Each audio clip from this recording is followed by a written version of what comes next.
কল্পনা করুন, আপনাকে বলা হলো আজ থেকে আপনাকে শুধু হাঁটতে হবে, থামা যাবে না, বসা যাবে না। ঘন্টায় অন্তত ৩ মাইল গতি রাখতে হবে। গতি কমে গেলে একটা সতর্কতা, আবার কমলে আরেকটা। ৩টা সতর্কতার পর আর কোনো সুযোগ নেই, সরাসরি গুলি। এবার কল্পনা করুন, আপনার পাশে হাঁটছে আরো ৪৯ জন কিশোর ছেলে। তাদের প্রত্যেকের একটাই লক্ষ্য, বেঁচে থাকা। রাস্তার কোনো শেষ নেই, কোনো নির্দিষ্ট দূরত্ব নেই, শুধু হাঁটতে হবে যতক্ষণ না বাকি ৪৯ জন মারা যায়। যে শেষ পর্যন্ত টিকে থাকবে সে পাবে অবিশ্বাস্য একটা পুরস্কার, সারা জীবনের জন্য যা খুশি চাওয়ার অধিকার। এটা কোনো কাল্পনিক দুঃস্বপ্ন নয়, এটা the long walk, Stephen king এর অন্যতম অন্ধকার আর মানসিকভাবে সবচেয়ে ভারী একটা গল্প, যেটা ২০২৫ সালে সিনেমা হয়ে এসেছে। আজকের ভিডিওতে আমরা এই সিনেমার পুরো কাহিনী, প্রতিটা গুরুত্বপূর্ণ চরিত্র, চমকে দেওয়া এন্ডিং আর আসল অর্থ নিয়ে বিস্তারিত আলোচনা করব। তাই ভিডিওটা শেষ পর্যন্ত দেখুন, কারণ শেষে এমন একটা টুইস্ট আছে যেটা বইয়ের পাঠকদেরও অবাক করে দিয়েছে। সিনেমাটা শুরু হয় এমন এক আমেরিকায় যেটা আমাদের চেনা পৃথিবী থেকে সম্পূর্ণ আলাদা। এখানে দেশ একটা সামরিক শাসনের অধীনে, অর্থনৈতিক ধস আর দারিদ্র্য জর্জরিত। জনগণকে নিয়ন্ত্রণে রাখতে আর সাথে সাথে বিনোদনও দিতে রাষ্ট্র প্রতি বছর আয়োজন করে একটা প্রতিযোগিতা, যার নাম দ্য লং ওয়াক। এই প্রতিযোগিতার নিয়ম অবিশ্বাস্য রকম সহজ, কিন্তু ভয়ঙ্কর।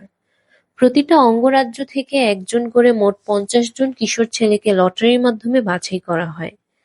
মূল বইয়ে এই সংখ্যা ছিল ১০০, কিন্তু ২০২৫ সালের এই সিনেমা অ্যাডাপশনে পরিচালক সংখ্যাটা কমিয়ে ৫০ করেছেন, যাতে গল্পটা আরো ঘনিষ্ঠ আর ব্যক্তিগত অনুভূত হয়। তাদের নিয়ম একটাই, হাঁটতে হবে, থামা যাবে না। নির্দিষ্ট গতির নিচে নামলেই সতর্কতা, আর ৩টা সতর্কতার পর মৃত্যুদণ্ড, সরাসরি সেনাবাহিনীর গুলিতে। এই পুরো প্রক্রিয়াটা সরাসরি সম্প্রচারিত হয় জাতীয় টেলিভিশনে। রাস্তার দুই ধারে দাঁড়িয়ে থাকে উৎসুক দর্শক আর ক্যামেরা। অনেক পরিবারের কাছে এই প্রতিযোগিতা শুধু একটা ভয়ঙ্কর ইভেন্ট নয়, এটা দারিদ্রতা থেকে বের হওয়ার শেষ আশা। জয়ী হলে সারা জীবনের জন্য নিরাপত্তা, যা খুশি চাওয়ার অধিকার। তাই অনেক ছেলে স্বেচ্ছায় এই প্রতিযোগিতায় নাম দেখায়, জেনেও যে বেঁচে ফেরার সম্ভাবনা প্রায় শূন্য। আমাদের গল্পের কেন্দ্রে আছে র্যামন গ্যারাটি, প্রতিযোগী নাম্বার ৪৭, নিজের রাজ্যের প্রতিনিধি। গল্প বোঝার সুবিধার্থে আমি তাকে গ্যারেটি বলে সম্বোধন করব। প্রতিযোগিতা শুরুর ঠিক আগে গ্যারেটির মা তাকে জড়িয়ে ধরে কাঁদতে থাকেন। ভয়ে কাতর হয়ে তাকে থামানোর চেষ্টা করেন, কিন্তু গ্যারেটি নাছোড়বান্দা। সে বলে ফিরে আসার শেষ সুযোগ পেরিয়ে গেছে, এখন আর পিছু হটার উপায় নেই। মাকে সে প্রতিশ্রুতি দেয় সে ফিরে আসবে। প্রবেশদ্বারেই তার সাথে দেখা হয় পিটার ম্যাকব্রিজের সাথে, প্রতিযোগী নাম্বার ২৩। গল্পে আমি তাকে ম্যাকব্রিজ বলে সম্বোধন করব। আর তার মধ্যে আছে এক ধরনের অদ্ভুত আশাবাদ, যেটা এই ভয়ঙ্কর পরিস্থিতিতেও অটুট থাকে। দুজনের মধ্যে সাথে সাথেই একটা গভীর বন্ধুত্ব তৈরি হয়, যেটা এই পুরো সিনেমার আবেগের মূল ভিত্তি। তাদের সাথে যোগ দেয় আরো কয়েকজন গুরুত্বপূর্ণ চরিত্র। হ্যাঙ্ক অলসন, একজন প্রাণবন্ত, কথাবার্তায় দক্ষ ছেলে, যে শুরুতে পুরো ব্যাপারটাকে হালকাভাবে নেয়। আর্থার বেকার, শান্ত স্বভাবের কিন্তু ভেতরে ভেতরে দৃঢ়প্রতিজ্ঞ। গ্যারি বার্কোভিচ, একজন উত্তেজক, খিটখিটে স্বভাবের ছেলে, যে বারবার অন্যদের রাগিয়ে দেয়। বিলি স্টেভেন্স, শুরু থেকেই রহস্যময়, বেশিরভাগ সময় চুপচাপ, নিজের মধ্যে গুটিয়ে থাকে। তার আসল পরিচয় গল্পের সবচেয়ে বড় চমকগুলোর একটা। কার্লি হোয়াইট, দলের সবচেয়ে কম বয়সী সদস্য, সবার আদরে। আর তাদের ওপরে ছায়ার মতো ঝুলে থাকা দ্য মেজর, মার্ক হ্যামিলের অভিনীত এক ভয়ঙ্কর রহস্যময় শাসক, যিনি পুরো প্রতিযোগিতার নিয়ন্ত্রক। তিনিই প্রতিযোগিতার শুরুতে একে একে সব ছেলের নাম ডেকে ডেকে তাদের মেটাল ট্যাগ পরিয়ে দেন। প্রতিযোগিতা শুরু হওয়ার সাথে সাথেই বাস্তবতা সামনে চলে আসে। মাত্র কয়েক ঘন্টার মধ্যেই প্রথম দুর্ঘটনা ঘটে। সবচেয়ে কম বয়সী প্রতিযোগী কার্লির পায়ে হঠাৎ ক্র্যাম্প ধরে যায়। সে গতি কমিয়ে ফেলে, একটার পর একটা সতর্কতা পায়, আর তারপর সবার চোখের সামনেই তাকে গুলি করে মারা হয়। এই প্রথম মৃত্যুটাই বাকি সবাইকে বাস্তবতা বুঝিয়ে দেয়। এটা কোনো খেলা নয়, এটা সত্যিকারের মৃত্যুর মিছিল। ছেলেরা একে অপরের সাথে বন্ধুত্ব করতে শুরু করে, কিন্তু জানে যে যেকোনো মুহূর্তে সেই বন্ধুকেই মরতে দেখতে হতে পারে। এরপর ঘটে আরেকটা ঘটনা। বারকোভিচ, যে ইতিমধ্যে তার খিটখিটে স্বভাবের জন্য অপ্রিয় হয়ে উঠেছে, ইচ্ছাকৃতভাবে র‍্যাঙ্ক নামের আরেকজন প্রতিযোগীকে উস্কে দেয়। রাগে অন্ধ হয়ে র‍্যাঙ্ক তাকে আক্রমণ করে বসে, আর নিয়ম ভাঙার কারণে র‍্যাঙ্ককেই মৃত্যুদণ্ড দেওয়া হয়। এই ঘটনার পর বারকোভিচের প্রতি দলের ঘৃণা আরো বেড়ে যায়। ম্যাকব্রিজ তো তাকে সরাসরি খুনি বলে ডাকতে শুরু করে। সিনেমার সবচেয়ে শক্তিশালী অংশ হলো গ্যারেটি আর ম্যাকব্রিজের মধ্যেকার সম্পর্কের বিকাশ। হাঁটতে হাঁটতে দুজনে একে অপরের কাছে নিজেদের জীবনের গল্প খুলে বলে। গ্যারেটি একসময় প্রকাশ করে তার আসল উদ্দেশ্য।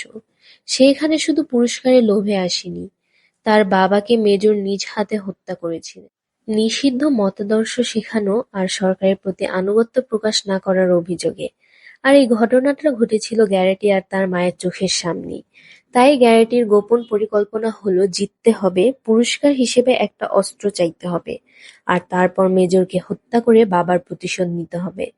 ম্যাকব্রিজ এই কথা শুনে গ্যারেটিকে থামানোর চেষ্টা করে। সে নিজের গল্প বলে, সে কখনো তার নিজের বাবা-মাকে চেনেনি, বড় হয়েছে তার নির্যাতনকারী চাচার হাতে। তার কাছে এই লং ওয়াক আসলে নতুন কিছু নয়। সে সারা জীবনই এরকম হাঁটতে থাকা যন্ত্রণার মধ্যে দিয়ে গেছে। প্রতিশোধ তার লক্ষ্য নয়, তার ইচ্ছা অনেক বেশি মানবিক আর নিঃস্বার্থ।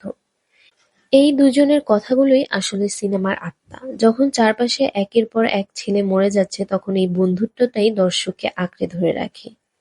সিনেমা এগোতে থাকার সাথে সাথে সংখ্যা কমতে থাকে। প্রতিযোগী সংখ্যা যত কমে, উত্তেজনা আর মানসিক চাপ ততই বাড়ে।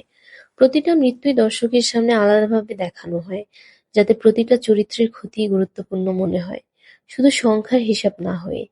এই অংশে দর্শকরা দেখে কিভাবে প্রতিটা ছেলে বিভিন্নভাবে ভেঙে পড়ে বা লড়াই করে টিকে থাকার চেষ্টা করে। কেউ শারীরিকভাবে ভেঙে পড়ে, কেউ মানসিকভাবে হাল ছেড়ে দেয়, আবার কেউ শেষ মুহূর্ত পর্যন্ত মরিয়া হয়ে লড়াই চালিয়ে যায়। যারা বেশ কিছুক্ষণ টিকে থাকতে পারে তারা একে অপরের কাছে নিজেদের গোপন ইচ্ছা শেয়ার করে। যদি তারা জিতে যায়, তাহলে কি চাইবে? ম্যাকব্রিজ প্রকাশ করে তার আসল ইচ্ছা। সে চায় ভবিষ্যতে যেন একসাথে দুইজন বিজয়ী হতে পারে, যাতে বন্ধুরা একসাথে জিততে পারে, কাউকে একা মরতে না হয়। এই ইচ্ছাটাই তার চরিত্রের গভীরতা বুঝিয়ে দেয়। সে নিজের জন্য নয়, অন্যদের জন্য ভাবে। গল্প যখন তার শেষ পর্যায়ে পৌঁছায়, তখন মাত্র তিনজন প্রতিযোগী বেঁচে থাকে: গ্যারেটি, ম্যাকব্রিজ আর স্টেভেন্স। পুরো সিনেমা জুড়ে স্টেভেন্স ছিল সবচেয়ে চুপচাপ রহস্যময় চরিত্র। কেউ তার সম্পর্কে বিশেষ কিছু জানত না। কিন্তু ঠিক মৃত্যুর মুখোমুখি দাঁড়িয়ে স্টেভেন্স তার আসল পরিচয় প্রকাশ করে। সে আসলে মেজরের নিজের ছেলে। তার গোপন ইচ্ছা ছিল জিতলে সে তার বাবার বাড়িতে আমন্ত্রিত হয়ে চা খেতে চাইবে। একটা সাধারণ মানবিক ইচ্ছা, ক্ষমতা বা প্রতিশোধের বদলে শুধু পারিবারিক গ্রহণযোগ্যতা চাওয়া। কিন্তু ততক্ষণে তার শরীর সম্পূর্ণভাবে ভেঙে পড়েছে। সে বুঝতে পারে এই ইচ্ছে এখন অর্থহীন। তাই সে পিছিয়ে যায়, নিজেকে সেনাবাহিনীর হাতে সঁপে দেয়, আর মৃত্যুকে স্বাগত জানায়। এই মুহূর্তটা পুরো সিনেমার সবচেয়ে আবেগঘন আর গভীর অংশগুলোর একটা। কারণ এটা দেখায় ক্ষমতাবানের সন্তান হয়েও ভালোবাসা আর গ্রহণযোগ্যতার প্রয়োজন সবার মধ্যেই সমান। এখন বেঁচে আছে শুধু গ্যারেটি আর ম্যাকব্রিজ। রাস্তার দুধারে ভিড় জমে গেছে, দেশ জুড়ে সরাসরি সম্প্রচার হচ্ছে এই চূড়ান্ত মুহূর্ত। দুজনেই জানে এখন যেকোনো একজনকেই থামতেই হবে। ম্যাকব্রিজ ক্লান্তি আর কষ্টে হাঁটু গেড়ে বসে পড়ে, যেন সে ইচ্ছা করেই গ্যারেটিকে জিততে দিতে চাইছে। কিন্তু গ্যারেটি তাকে টেনে তোলে, উৎসাহ দেয় চালিয়ে যেতে। এরপর ম্যাকব্রিজের অজান্তেই গ্যারেটি নিজেই থেমে যায়।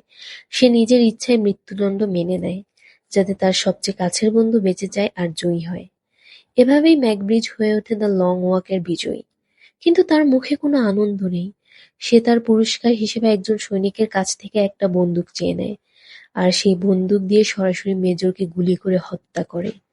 এটাই ছিল গ্যারেটির আসল পরিকল্পনা, যেটা তার মৃত্যুর পরেও ম্যাকব্রিজ পূর্ণ করে দেয়।